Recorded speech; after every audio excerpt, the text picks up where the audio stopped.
দর্শক, নির্বাচনী প্রচারণা যেমন জমে উঠেছে, পাল্টাপাল্টি হুমকি, অভিযোগ আর উন্নয়নের প্রতিশ্রুতিতে জমে উঠেছে ঢাকা ১ আসনের ভোটের মাঠ।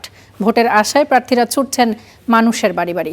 তবে এর মধ্যে রয়েছে শঙ্কাও। ভোটাররা বলছেন, পরিস্থিতি যাই হোক না কেন, সহিংসতা মুক্ত থাকুক নির্বাচনী পরিবেশ। তাদের চাওয়া উন্নয়নে আর বঞ্চনা দেখতে চায় না দোহার নবাবগঞ্জবাসী। বিস্তারিত HM ইমরানের প্রতিবেদনে।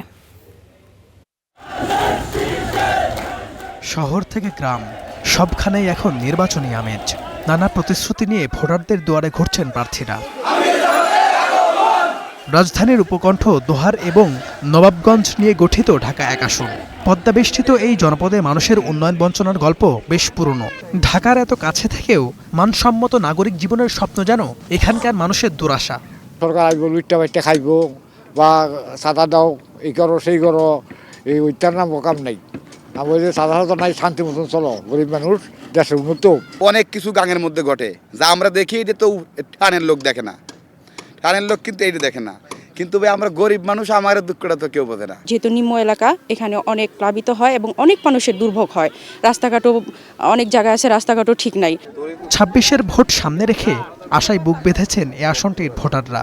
তারা চাইছেন নির্বাচিত নেতৃত্বের হাত ধরে মাদক সন্ত্রাসমুক্ত এবং সমৃদ্ধ এলাকায় পরিণত হবে দোহার নবাবগঞ্জ। যার ভোট যেখানে খুশি সেখান দেবে, সুষ্ঠু নির্বাচন চাই। এই আর দেশের যে মাদক ব্যবসা চলতেছে বহুত, এটা আমরা মুক্ত চাই। আমরা চাই যে আমাকে এখানে একটা গ্যাসের ব্যবস্থা করে দিক, আর আমাকে দোহার থানা যেখানে যা আছে পুরা উন্নত চাই আমরা। সুস্থভাবে ভোট হোক ১২ তারিখে, সুন্দর এবং সুস্থ। আমরা মারামারি, হানাহানি, কাটাকাটি এগুলি চাই না।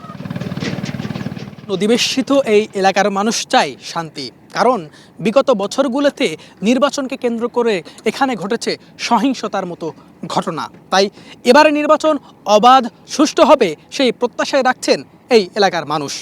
এই আসনে জামাতের প্রার্থীর অভিযোগ, ভোটের মাঠে ভয়ভীতি দেখানোর অপকৌশল নিয়েছে বিএনপি। যদিও এসব অভিযোগ অস্বীকার করছেন বিএনপির প্রার্থী।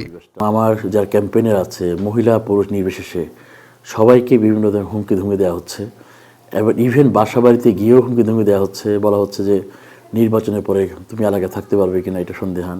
এটা আসলে একটা অবাধ, নিরপেক্ষ, সুন্দর এবং উৎসবমুখর নির্বাচনের যে প্রত্যাশা এই জাতির, বিশেষ করে তরুণ সমাজের, সেটার জন্য অত্যন্ত ভয়াবহ। এখানে যদি কেউ কিছু করতে চায়, সেখানে নিঃসন্দেহে আমার একটা গ্রিন সিগন্যাল থাকবে। যে আমি যেহেতু জনগণের দূর করে আছি, আমার সঙ্গী যারা আছে, আমার নেতৃস্থানে যারা আছে, সকলে তো আমার সাথে আছে। তাহলে হুমকিটা দিবে কি? এরা তো আমার সাথে অবস্থান করছে সবাই। সব মিলিয়ে ঢাকা ১ আসনে নির্বাচনী উত্তাপ বাড়লেও ভোটারদের প্রধান চাওয়া সহিংসতামুক্ত পরিবেশে গ্রহণযোগ্য নির্বাচন। সেজন্য আপাতত অপেক্ষা ১২ই ফেব্রুয়ারি পর্যন্ত। HM ইমরান, স্টার নিউজ, দোহার।